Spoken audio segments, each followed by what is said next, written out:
nous avez expliqué, Pierre-Yves Gomez, pourquoi nous sommes en train de sortir d'une ère d'opulence factice. Vous nous avez rassuré d'ailleurs d'une certaine manière sur la perspective. Mais se pose un problème spécifique, et là je reviens à votre ouvrage sur le travail, puisque c'est une de vos questions, des questions essentielles que vous étudiez.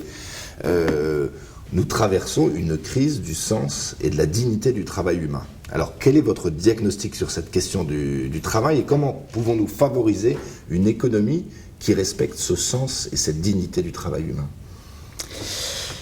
Alors, ce que j'essaie de dire, notamment dans ce livre et dans ce que j'ai écrit depuis, c'est que c'est pas vraiment une crise du travail, c'est une crise d'absence du travail. En fait, on est entré dans une société depuis une trentaine d'années, une société de la négation du travail, d'où le sous-titre, enquête sur une disparition. Disparition du travail. C'est-à-dire que le travail qui est le cœur même de l'activité de l'homme au monde. L'homme dans le monde se caractérise par son travail. L'homo faber. L'homo faber, c'est celui qui transforme des pierres en outils, c'est-à-dire en objets qui peuvent être utilisés de nouveau pour fabriquer. Et le propre de l'homme, c'est pas de construire une hutte, c'est de transformer son environnement pour le rendre plus sûr, plus fécond et plus beau.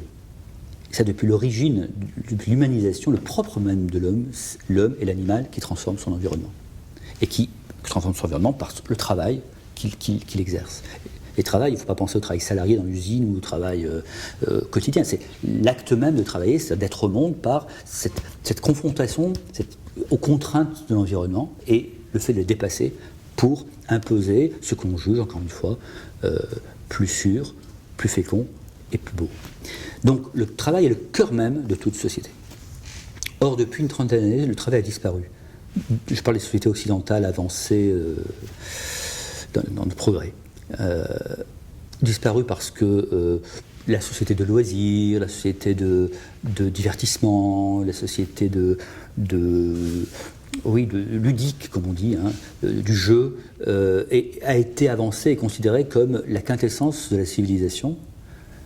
Et du coup, la société du travail, d'une part, elle a été évacuée officiellement vers les pays du Sud, je viens de le dire, et pour que les pays du Nord apparaissent vivre comme ça dans cette société ludique. Alors, donc, évacuation idéologique, et puis évacuation concrète dans les entreprises, du fait de la financiarisation, ce que j'essaie de développer dans ce livre. On gère par des rapports, par des normes, par des tableaux de bord, par des ratios, par des équations, et on oublie les humains, les travailleurs, les personnes qui exercent quotidiennement leur activité, leurs compétences dans le travail concret, ce qu'ils font concrètement, et du coup le travail a disparu des radars.